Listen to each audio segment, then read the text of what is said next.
Welcome to the news on NTAi International. I am Comfort Fashion and my sign language interpreter is Shegun Ajayi. Let's start with the headlines.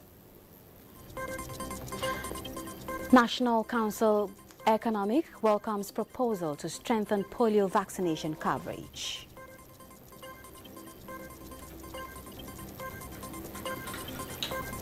Lingering demands of Academic Staff Union of Universities soon to end.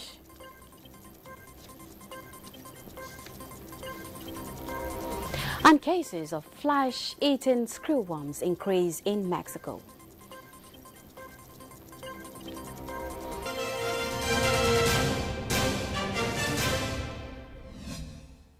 The National Economic Council, at its 151st meeting, has approved a proposal to strengthen polio vaccination coverage, which has increased from 81 to 84%, with focus on routine immunization. The Council also approved the implementation of Renewed Hope Medium-Term Plan 2026 to 2030. A State House correspondent, Abdurrahman Jubrila, reports. This is the 151st National Economic Council meeting and the fourth in the year 2025, chaired by Vice President Kashim Shettima. Issues of the type 2 new variant of the polio virus, the Council received the committee responsible for bringing an end to the spread of the disease. The progress so far made has shown that epidemiological data is on a downward trend from about 78 cases in 2024 as at the 33rd week, which is the week of our last meeting in August. Now it has gone down to 42 cases. And also Kano and Katsina states particularly have recorded 85% and 84% reductions respectively. With low record in the year 2025, out of the 23 cases across the country, 13 are from Sokoto State, and the Council has taken appropriate steps to ensure no more cases recorded through increased vaccination coverage with focus on routine immunization. Out of the 23 cases recorded in 2025, Sokoto has 13 cases. And so the committee has reported that, and we've discussed with the governor of Sokoto State with a view to how to strategize and see that they give effective coverage. The committee recommended to NEC that deputy governors, and as usual, that is the deputy governors as the chair state committees, should chair state task force meetings in at least 2 weeks before the next rounds of immunization campaign, particularly in the key prone states like Kano, Kebbi, and Sokoto states. The honorable commissioners of health in the states and executive secretaries of the primary healthcare development agency should conduct post-campaign reviews so that they will address gaps and develop mop-up plans against the future activities to be undertaken. Following the expiration of the Nigerian Medium-Term Plan 2021 to 2025 in December, the Council has approved the implementation of the Renewed Hope Medium-Term Plan 2026 to 2030, calling on all stakeholders to support the development of the second phase for economic growth and prosperity. This will ensure policy continuity, consolidate ongoing reforms, and respond to emerging socio-economic challenges. It will also help in providing a coherent framework to accelerate job creation, improve human capital, expand sustainable infrastructure, enhance food security, and strengthen social protection. The Renewed Hope Plan 2026 to 2030 will serve as a bridge between current reform momentum and the long-term aspirations of Nigeria's Agenda 2050. The Council has also received updates on the Federation accounts from the Accountant General of the Federation. The third account that was presented was a natural resources account, which stood at 106,727,969,527 naira 59 kobo. From the State House, Abraham Jibrila, NTAi News. The Presidential Initiative for Unlocking the Healthcare Value Chain, PVAC, has welcomed a research team from University College London and Peking University as part of a study assessing the visibility and potential impact of local manufacturing of diagnostic products in Nigeria. PVAC National Coordinator Dr. Abdul Mukhtar said local manufacturing is not just about production. It is about health security, resilience, and building the foundations of a health economy for the nation. We are pleased to say that the outcome is very positive. I think they will go back and digest all the information that they've gathered over the next several days and then come back to us with a very clear plan for localization of their products.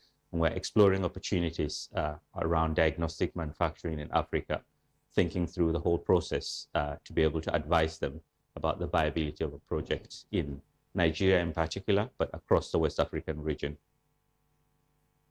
From the study will be shared with academic institutions, international organizations, and industry stakeholders for health sector industrialization efforts in Africa.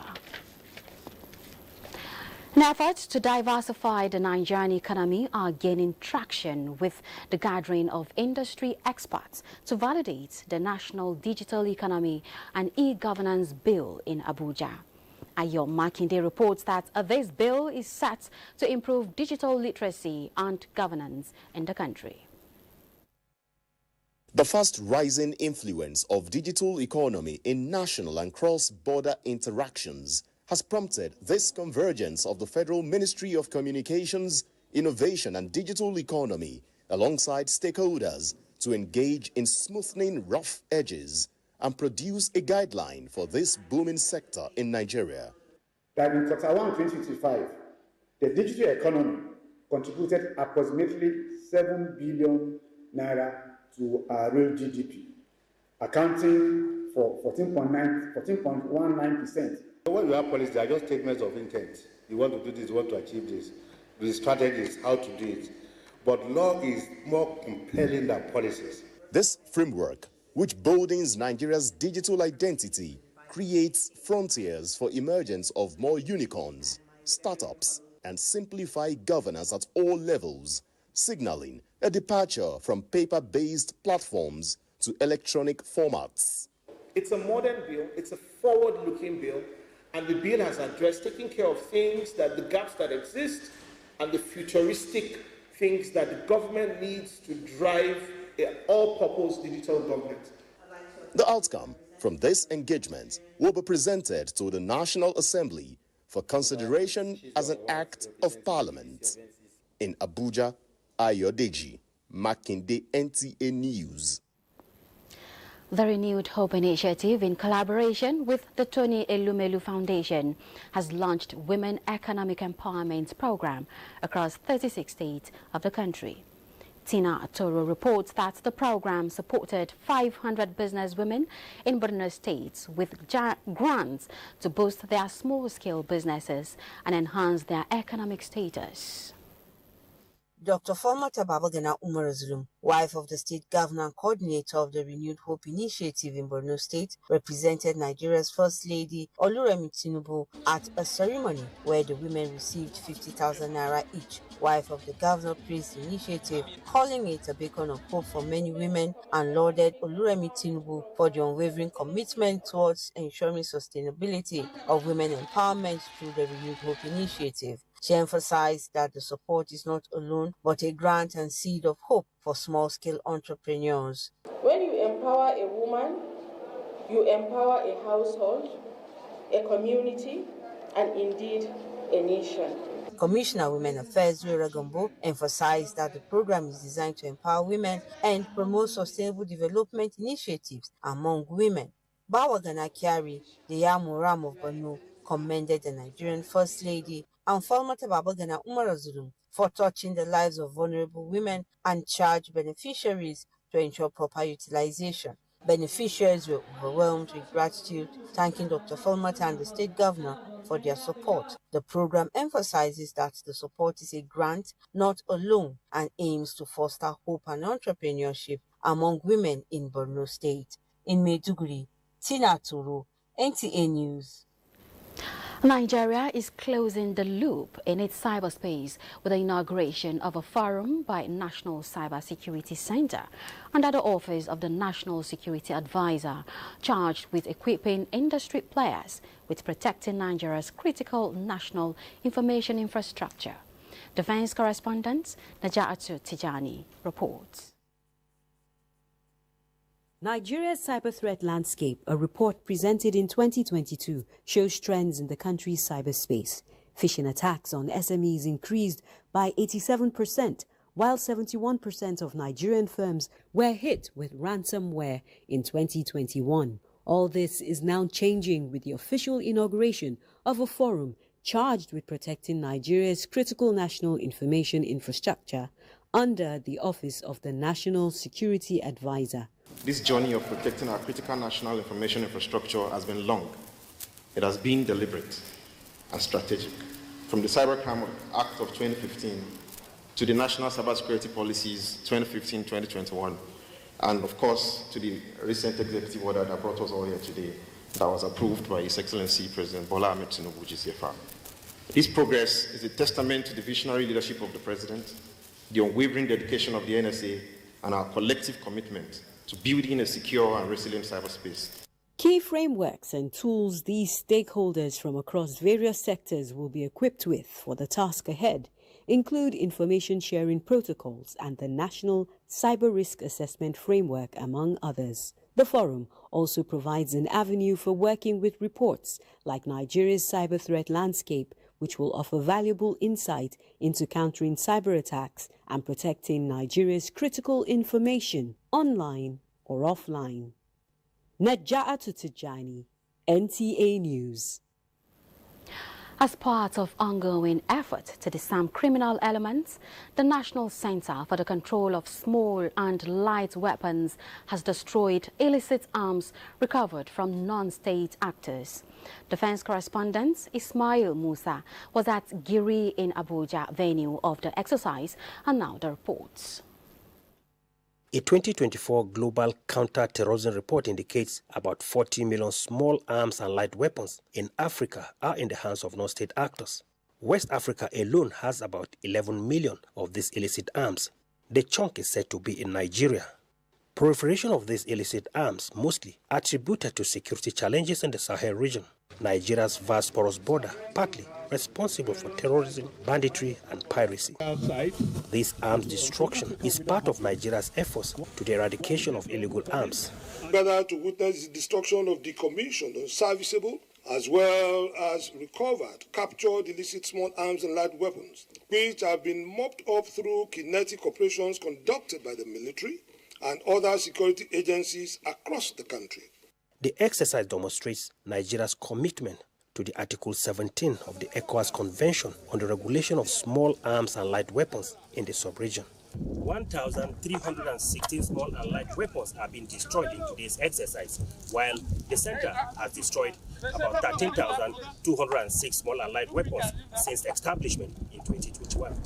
From Giri in Abuja, Ismail Musa, NTAi News.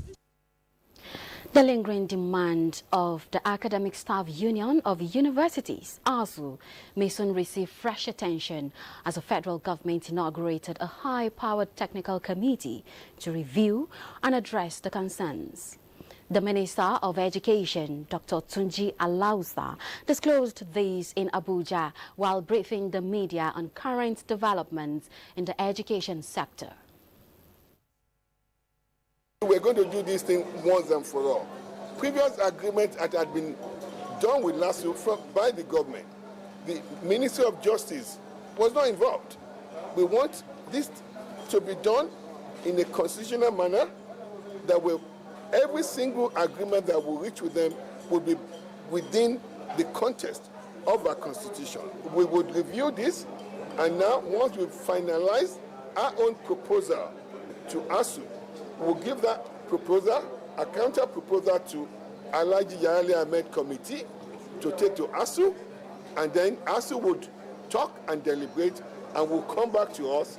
We will work assiduously, as quickly and as fast as possible. Stakeholders welcomed the move but urged governments to ensure timely implementation to avert another disruption of academic activities. Let's take a break now. We'll be back with more news. The Nigeria Governors Forum has commended the $1 billion investment proposal into the creative economy through a strategic roadmap projected at 2030 with more than 3 million jobs. This came to the fore immediately after a closed-door meeting that lasted several hours during the 5th meeting of the forum at its secretariat in Maitama, Abuja. Governor of Gombe, Muhammadu Inuwa Yahaya, who read the communique, said the initiative is necessary to launch Nigeria into a world model in the creative sector. Key initiatives include $200 million Creative Economy Development Fund, the $1 billion Creative and Tourism Infrastructure Corporation, and projects such as the Lagos Arena, Abuja Creative City, and renewed Hope Cultural Villages. Governors commended the reforms to strengthen intellectual property, expand tourism, and elevate Nigeria's global presence, and resolved to collaborate through state creative economy desks, co-created festivals, and the adoption of the Niger Season platform. The forum later paid tribute to the father of the governor of Kogi State, Ahmed Usman Ododo, who passed on recently, and prayed God to grant him eternal rest and comforts those affected by his demise. The Nigeria Immigration Service has announced an upward review of fees for Nigeria's standard passports effective 1st September 2025. In a statement by the service public relations officer Akinshola Akinlabi, the review applies only to applications made in Nigeria. The new rate now is 100,000 naira for the 32-page passports with 5-year validity and 200,000 naira for the 64-page passports with 10-year validity. The statements add that applications by Nigerians in the diaspora remain unchanged at $150 for the 32-page with 5-year validity and $230 for the 64-page with 10-year validity.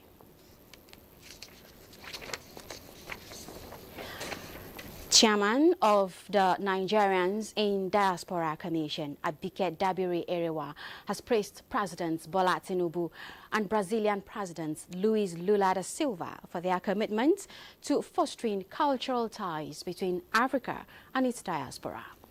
Dabiri Erewa stated this at the cultural heritage event held in the legislative chambers of Brazil, which highlighted Soyinka's Return to Africa project, symbolizing a spiritual and cultural recognition with African roots. Professor Wole Soyinka and Central Bank Governor Yemi Cardoso underlined the practical impact of new direct flights between Nigeria and Brazil as a game changer for business and cultural exchanges. The sideline events formed part of President Bola Ahmed Tinubu's state visit to the Brazilian capital, Brasilia. Nigeria's quest for Category C seats in the International Maritime Organization Council has continued to receive global endorsements. The latest is coming from the government of Switzerland when the country's ambassador to Nigeria, Patrick Felix, paid a courtesy visit to the Minister of Marine and Blue Economy, Adeboyegba Oyetola. Chukwunonso Nwabwezi reports. Category C seat for Nigeria at the International Maritime Organization IMO Council would no doubt enable the nation make meaningful contributions to international maritime operations and governance. As IMO's October-November 2025 election draws closer, the government of Switzerland is joining other countries in supporting Nigeria's candidacy with the presentation of its letter of endorsement by her ambassador to Nigeria, Patrick Felix Egloff. The Minister of Marine and Blue Economy, Adeboyega Oyetola, said the support is a testament to the hard work and dedication of the federal government towards upholding international maritime standards, adding that Nigeria's election will result in a more robust and sustainable global maritime industry.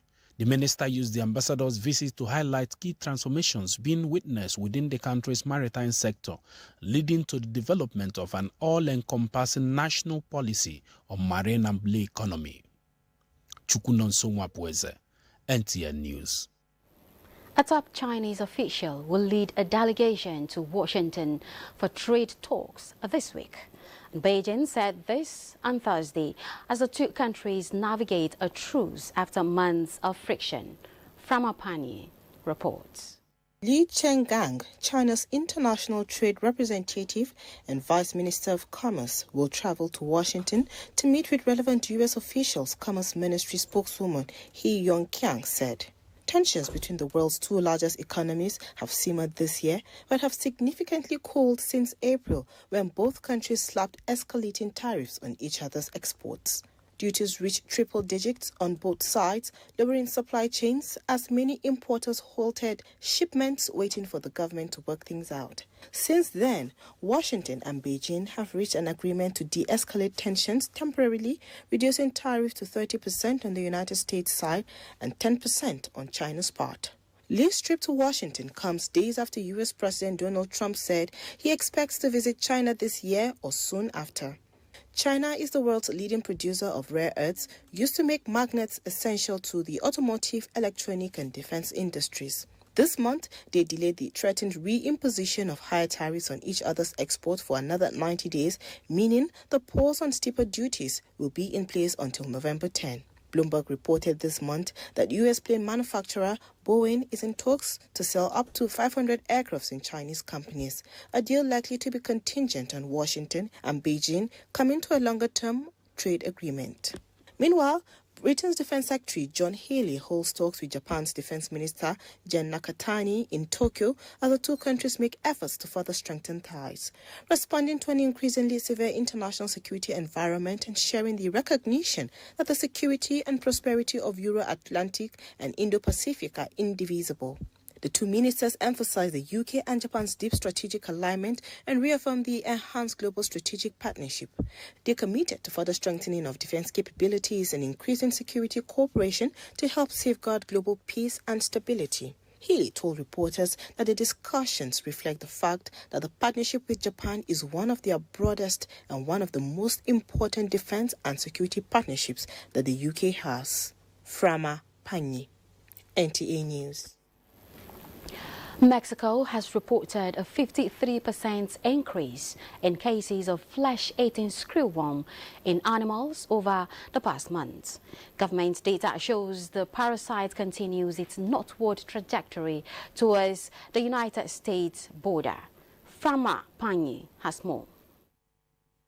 It's horrific what's going to happen if it gets out of hand. It's an issue that will affect every single person in one way or the other, because when you go to the store to get something to eat, you don't get much to eat without farmers and ranchers. Mexican government data indicates that there were 5,086 cases of screwworms in animals as of August 17, including 649 active ones. Report on Thursday indicates that updated data has not yet been made public. The parasite has been found primarily in cattle, horses, sheep and dogs, as well as dozens of human infections. The first human case was confirmed in the U.S. state of Maryland on August 4 in a patient who had traveled to El Salvador. Mexico and the U.S. eradicated screwworms decades ago, but the parasite returned around 2013 after moving northward from Central America. The infestation has disrupted Mexican cattle exports, with losses valued at $1.3 billion over the past year, according to the Mexican National Agricultural Council. The U.S. Department of Agriculture, USDA, said that left unchecked, screwworms threaten $100 billion in economic activity linked to the cattle and livestock industries. The Mexican and U.S. governments are building sterile fly production facilities in the state of Chiapas and Texas to reduce the population of screw flies. A sterile fly facility produces a large number of male flies and sterilizes them, and these are then released to mate with females in the wild, which reduces the wild population over time. This method eradicated screwworms from the U.S. in the 1960s. The U.S. Department of Health and Human Services, HHS, has also approved emergency veterinary drugs to prevent the parasite from spreading. They include animal drug products that may be approved for other purposes or available in other countries, but not formally approved for the screwworms, HHS said. The risk to human health in the United States remains very low, but the potential future threat to animal population and the food supply chain requires proactive action, it said. Frama Panyi, NTAi News. President Bola Tinubu has expressed sadness over the passing of Alhaji Ahmed Aliyu Mustafa, the Sardauna Adamawa, and a one-time Controller General of the Nigerian Customs Service. Mustafa died on Thursday in Abuja at the age of 76. President Tinubu acknowledged the deceased's contributions to the growth and development of the Nigerian Customs Service and immense services to his Adamawa home state. He extends his condolences to the Adamawa Emirate Council, the government and the people, praying that Almighty Allah grant his soul Al-Jannah Firdaus. We end the news here. Thanks for joining us. I am Comfort Fashion, and my sign language interpreter has been Shegun Ajayi.